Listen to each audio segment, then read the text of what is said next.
नमस्कार दोस्तों, कांग्रेस कमेटी प्रदेश अध्यक्ष ब्रजलाल खाबरी निकाय चुनाव से पहले आज अपने एक दिवसीय दौरे पर पहुंचे अमेठी।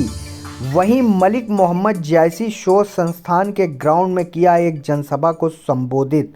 जायस में बिना जिला अध्यक्ष के कांग्रेसी कार्यकर्ताओं ने प्रदेश अध्यक्ष का किया जोरदार स्वागत। मलिक मोहम्मद जायसी संस्थान में कार्यक्रम समाप्त होने के बाद बस स्टॉप पर हाजी इशरत हुसैन अपने समर्थकों के साथ प्रदेश अध्यक्ष का फूल मालाओं से किया जोरदार स्वागत। इससे पहले जगदीशपुर जामो चौराहे पर ब्लॉक अध्यक्ष सहित सैकड़ों कार्यकर्ताओं ने फूल माला पहनाकर किया जोरदार स्वागत। प्रदेश की कमान मिलने के बाद पहली बार अमेठी पहुंचे उत्तर प्रदेश कांग्रेस अध्यक्ष ब्रजलाल खाबरी ने साथ ही जिला अध्यक्ष प्रदीप सिंघल के इस्तीफे को लेकर साफ कहा, ऐसा कुछ नहीं है, केवल वो कार्यकर्ताओं से थोड़ा नाराज चल रहे हैं जो उनसे बात कर खत्म की जाएगी।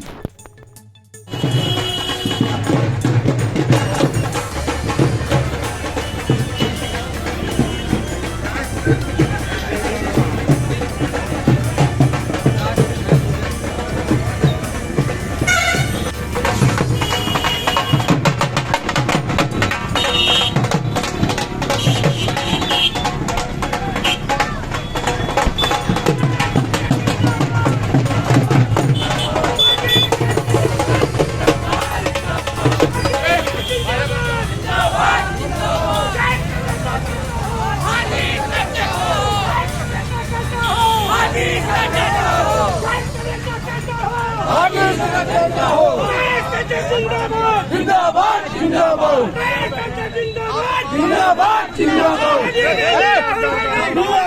जिंदाबाद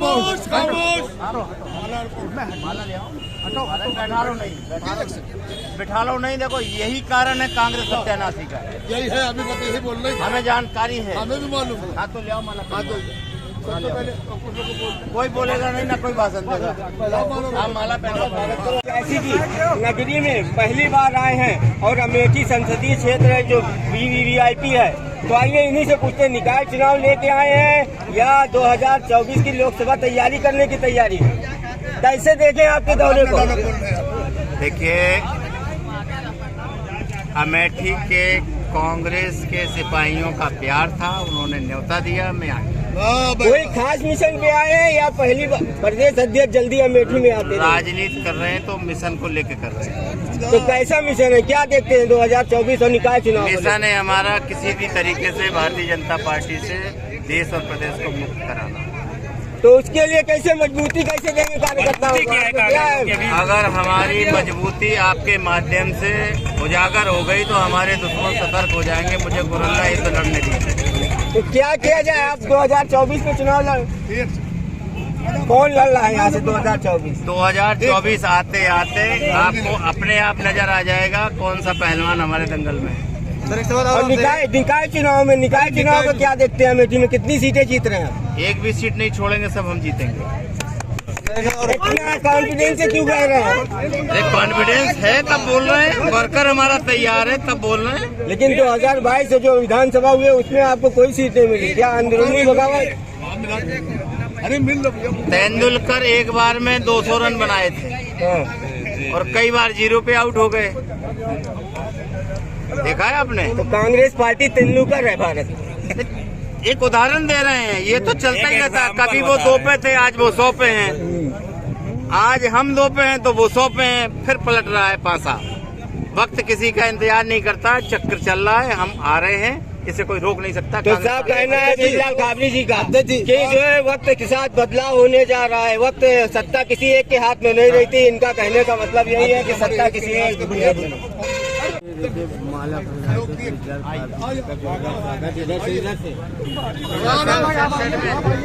साइड में अरे ऊपर आ जाए, ऊपर समझे।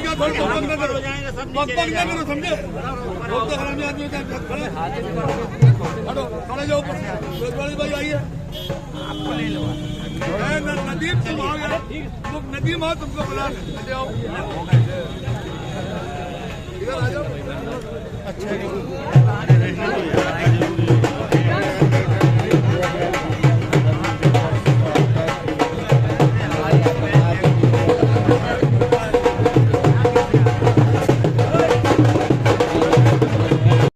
ये बताइए अध्यक्ष जी, अभी प्रदीप सिंघल जो है जिला अध्यक्ष है, क्या इस्तीफा दिया है? क्या आपको ऐसी उड़ती हुई खबरें उड़ी, क्या सच्चाई है इसमें? नहीं, अभी ऐसा तो कोई बात नहीं आई है। वो थोड़ा सा भावुक हुए, पुराने काम को लेकर के लोग सहयोग नहीं कर रहे थे, तो उन्होंने जो बोला है तो वो उनका स्वाभाविक है बोलना, किसी का भी है जी।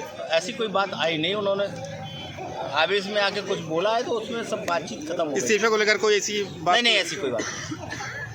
ये आपका दौरा है अमेठी में पहली बार, किस चीज़ को लेकर है सर, ये बताइए। अध्यक्ष बनने के बाद लोगों का प्यार था कि आप आइए, आपके साथ बैठ के गुफ्तगू करेंगे। हम पहुंचे, कार्यालय में बैठ के बातचीत हुई।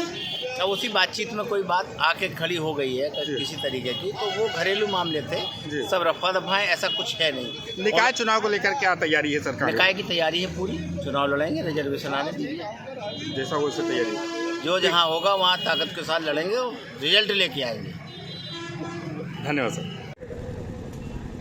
महंगाई सबसे बड़ा कष्ट है, सबसे बड़ी बीमारी है, बेरोजगारी सबसे बड़ी बीमारी है, अन्याय अत्याचार सबसे बड़ा अपराध है।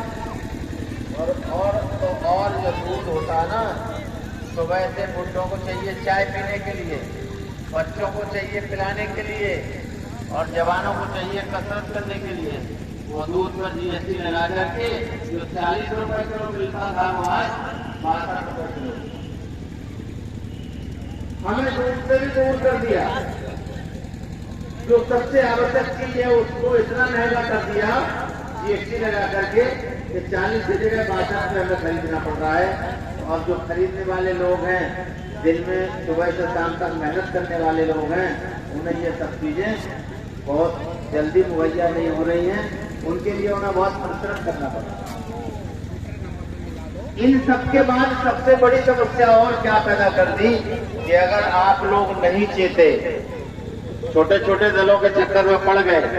आजकल हमारा जो नौजवान है ना, वो ज्यादा मोबाइल पर रहता है, सुबह से शाम तक वो फेसबुक देखता है, और फेसबुक पे क्या आता है,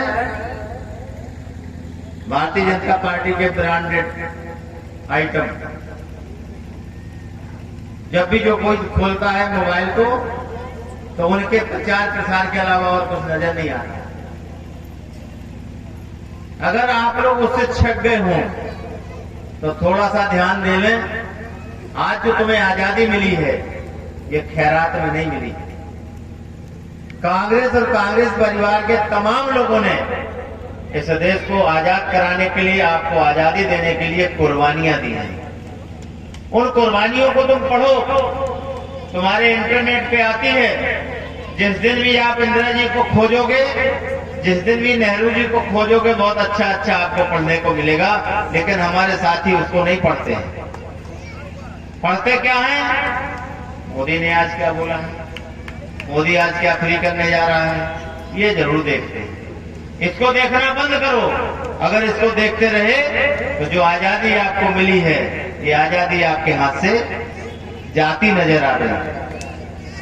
आज देश के अंदर जो लोकतंत्र है, लोकतंत्र जानते बच्चे, आपको स्वतंत्रता है, किसी के सामने कुछ भी बोल के खड़े हो जाते हो, आपको कोई कुछ नहीं कहता है। ये लोकतंत्र है। लोकतंत्र में सबकी आवाज बुलंद रहती है। लेकिन लोकतंत्र जिस दिन खत्म हो जाएगा, राजतंत्र आ जाएगा, तो फिर से आपको 47 के पहले वाली स्थितियां आ जाएंगी। नहीं तो अपने बुजुर्गों से पूछ लेना। पिताजी के पिताजी अगर जिंदा हो तो उसे पूछ लेना 47, 48 से 49, 50 में क्या होता था। अगर यहाँ हमारे बुजुर्गगण बैठे होंगे तो उन्हें मालूम होगा।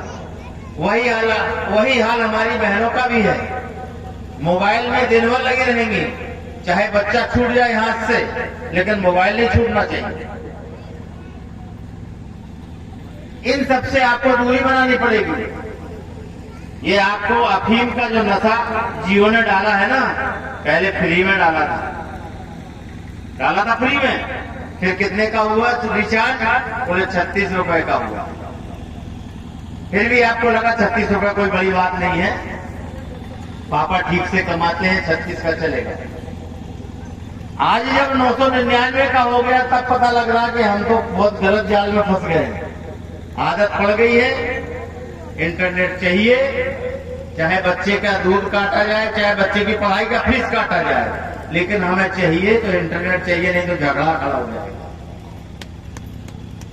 आदमी कमा के लाता है, इंटरनेट का पैसा देता है। इन्हें सबको आपको छोड़ना पड़ेगा। अगर आप नहीं छोड़ रहे हैं तो निश्चित फिर आप गुलामी की तरफ जा रहे हैं। गुलामी का एहसास अपने बुजुर्गों से पता चलेगा। आज मैं आप इस छोटे से मंच से ये बात कह के जा रहा हूं आपके बीच में कि अगर आप नहीं सुधरे तो समय आपको सुधार देगा। लिहाजा अभी वक्त है, आप लोग लोकतंत्र को बचाना चाहते हो, आप लोग संविधान को बचाना चाहते हो, आप लोग इस देश को बचाना चाहते हो, तो आने वाले छोटे बड़े चुनाव में केवल और केवल कांग्रेस को वोट देना होगा। अगर कांग्रेस को वोट देते हैं तो मैं जिम्मेवारी और ईमानदारी से बात कर रहा हूं, ये देश बचाया जा सकता है, आपकी खुशहाली बचाई जा सकती है, आपकी आवाज बचाई जा सकती है। और अगर जहां रेलवे स्टेशन पे हम जाया करते थे वो रेलवे स्टेशन प्राइवेट को दे दिया, जहां 2 रुपए का टिकट मिलता था स्टेशन में बैठने का, आज वो 100 रुपए का हो गया है। वो 98 रुपए तुम्हारे यहाँ से कहां से आएंगे वो तुम खुद तय करो कि हमें 2 रुपए का टिकट अच्छा था या आज 100 रुपए का टिकट अच्छा है। हवाई अड्डे सारे बेच दिए हैं प्राइवेट को। अब वो प्राइवेट है कौन? आज जो सरकार है, सरकार के कोई ना कोई रिश्ते में तो रखते हैं, तभी तो उनका उद्धार हो रहा है। हम लोग व्यवहारिक बात कर रहे हैं, रिश्तेदार को दिल से नहीं चाहते हैं। जो भी जिसका रिश्तेदार होता है उसे कहीं ना कहीं अपनी नजर से अच्छा देखते हैं। तो ये सरकार जिनको देख रही है उनके रिश्तेदारी तो कहे जाएंगे, वो उनका 200 करोड़ माफ कर देंगे, उनका 2 लाख करोड़ माफ कर देंगे, लेकिन चच्चा के ऊपर अगर 1 लाख रुपया है सरकारी तो 14 दिन के लिए जेल भेजने की तैयारी है। ये कौन कर रहा है? ये सब आने वाला समय अगर आप चूक गए तो फिर ये माफ करने वाला नहीं है, फिर आपको उसी रास्ते पे जाना पड़ेगा जिस रास्ते से हम गुजर के आए हैं। हमें अच्छे से याद है जब हम बाबा साहब अम्बेडकर को पढ़ते हैं तो सारी चीजें सामने होती हैं। और बहुत सारे लोगों ने, बहुत हमारी बहनों ने, भाइयों ने एक सीरियल देखा होगा, बाबा साहब अम्बेडकर 8 बजे एनटीवी पे आता है, देखा है? अगर शुरू से जिसने देखा है वो कभी भाजपा को वोट नहीं करेगा, और नहीं देखा है तो लोड करके देख लो। जो हमारी दुर्दशा थी वो दुर्दशा का हवाला है उस बाबा साहब अम्बेडकर के सीरियल में। जो हमारी स्थिति है वही स्थिति हमारे चच्चा की भी है। दलित और मुसलमान ये दोनों पूरी तरीके से पेरे जा रहे हैं इस जातीयता के कोलू में। कोलू तो जानते ही होंगे, जिससे गन्ना पेरा जाता है, तेल निकाला जाता है। इन दलित मुसलमानों का तेल निकालने का काम ये भारतीय जनता पार्टी कर रही, तो हमें दोनों को सुधरना और संभलना पड़ेगा। अगर हम दोनों ही सुधर गए और संभल गए तो अभी हम देश बचा ले जाएंगे, बाकी के लोग तो आपके पीछे लगने को तैयार हैं। आज हमारी बड़ी प्राथमिकता है सब एक एक नागरिक की, खास तौर से उन नौजवानों की जिन्होंने कांग्रेस की पीढ़ी नहीं देखी है, जो आज 30-32 साल के बच्चे हैं, वोट डालने जाते हैं, उन्हें पता ही नहीं है कांग्रेस क्या है। तो हमारे उन बुजुर्ग की बड़ी जिम्मेवारी है कि उन नौजवानों को बताएं कि कांग्रेस बेटा इस देश की मां है जिसने हमें पाल पोस के बड़ा किया। अगर कांग्रेस नहीं होती तो ये देश आजाद नहीं होता, हम जाके ता गुलाम थे। इसलिए आजादी को रखाए रखने की जिम्मेवारी हमारे उन संघ के साथ। इतिहास कह रहा, मैं नहीं कह रहा हूं इस बात। ये इतिहास कहता है जब कांग्रेस अंग्रेजों को भगाने की बात कर रही थी तो आरएसएस के लोग अंग्रेजों के पिछवाड़े खड़े थे और उन्हीं की ये सरकारें हैं। अगर इनको अगर मौका दे दिया तो कोई रोक नहीं सकता कि हम कहें कि हम आजाद हैं। हम फिर उसी दिशा में जा रहे हैं। खास तौर से उन साथियों को मैं कहना चाहूंगा जो साथी आज तक क्षेत्रीय दलों में बढ़ गए। हम किसी दल का नाम नहीं ले, लेकिन जिन क्षेत्रीय दलों में हम बढ़ गए हैं उन क्षेत्रीय दलों को आपको त्यागना होगा, क्योंकि सारे के सारे क्षेत्रीय दल भाजपा के सामने घुटने टेक के खड़े हो गए। आज अगर कोई लड़ाई लड़ रहा है तो केवल और केवल कांग्रेस लड़ रही है, और कांग्रेस भी लड़ रही है तो केवल और केवल राहुल गांधी लड़ रहे हैं। उन्हें आपके साथ चलना होगा, आपको उनके साथ चलना होगा, तभी हमारी बात बनेगी। अगर हकीकत में देश को बचाना है तो कांग्रेस के साथ हम सबको जाना है। आज देख रहे हैं राहुल गांधी जी यात्रा नहीं मानते। जो आदमी आराम से रह सकता था उस आदमी ने सारा आराम त्याग करके भगवान बुद्ध से प्रेरणा लेकर के ये रास्ता तय करना शुरू किया है। गांधी जी से प्रेरणा लेकर के ये यात्रा शुरू की है। दांडी यात्रा तो गांधी जी ने शुरू की थी, और प्रेरणा लेकर के जब यात्रा पे निकले तो उनके पैरों में जो फफोले हैं वो देखने लायक है। मैं कह सकता हूं इस मंच के माध्यम से, हमारे पत्रकार साथी बैठे हैं, राहुल गांधी साधारण व्यक्तित्व तो नहीं है। राहुल गांधी इतिहास पुरुष है। ये इतिहास के पन्नों में लिखा जाएगा, इसे कोई रोक नहीं सकता। बड़ी यात्रा। हम लोग क्या करते हैं, चच्चा नमाज पढ़ते हैं, हम उपवास करते हैं, हमारी माताएं बहनें बैठी हैं। इन दिनों में क्या कहते हैं, हम हमारा परिवार सुखी रहे। इसके अलावा तो नहीं कहते कुछ। जो भी माँ उपवास करती है वो अपने बच्चों के लिए करती है, जो भाई व्रत रखता है वो अपने परिवार के लिए रखता है। लेकिन राहुल गांधी जी ने इतना बड़ा उपवास किया है कि किसके लिए किया है, देश के लिए किया। ये उपवास और व्रत से कम नहीं है। 3570 किलोमीटर पैदल चलना ये उपवास से व्रत से कम नहीं है। ये क्यों किया है, क्योंकि इस व्रत से इस देश की खुशहाली आ सकती है। ये देश नफरत का देश बनता जा रहा है, इसे रोक करके प्रेम का देश बनाना है। तो नफरत खत्म वही हो सकती है जब प्रेम की वर्षा होने लगे। आज राहुल जी से जो प्रेम की वर्षा हो रही है वो सारी आंखें नंगे होकर के देख रहे हैं। आप नंगी आंखों से देख रहे हैं, टीवी पे देखते हो, आपका अपना मोबाइल पे देखते हो। राहुल जी चल रहे हैं, ना हिंदू देख रहे, ना मुस्लिम देख रहे, ना बीमार देख रहे, ना जाति देख रहे। जो भी आता उसको गले लगा के चल रहे हैं। इसी को कहते हैं प्रेम। और प्रेम से भगवान भी भस्म हो जाते हैं, चाहे जिस धर्म के। तो ये जो प्रेम से हमारा जो देश उनके साथ चल रहा है। राजा आप अमेठी आए हैं, कैसे क्या कार्यक्रम है और इसका उद्देश्य क्या है? मैं अमेठी में अध्यक्ष बनने के बाद मैं पहली बार आया हूँ। हमारे पार्टी के सभी पदाधिकारी और जो साथी हैं उन्होंने स्वागत का कार्यक्रम रखा था, और स्वागत कार्यक्रम में मैंने अपील की है कि आने वाले जो नगर पालिका नगर पंचायत के चुनाव हैं उसमें हम कैसे कांग्रेस की जीत हासिल करें, इसके लिए हम लोगों ने बात किया।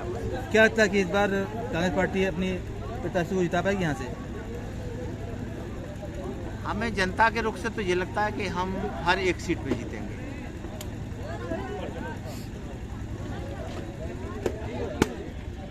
अभी तक आपके कोई प्रत्याशी क्लियर नहीं हुए, जबकि यहाँ पे तो बाद में होंगे, जब पहले रिजर्वेशन तो क्लियर करवाओ भाई। इस बार किसी नया चेहरे के लिए जो है टिकट मिलेगा, या तो कोई पुराना चेहरा रहेगा? रिजर्वेशन आने के बाद नए पुराने सबको मिक्स करके दौड़ाएंगे। तो क्या लगता है आपको, पूरा संगठन मिलकर चुनाव करवाएगा?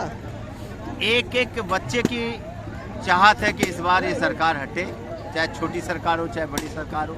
नगर पालिकाओं के जो हाल हैं, इतनी गंदगी है, जितनी गंदगी सरकार में उससे ज़्यादा गंदगी तो सड़कों पे है।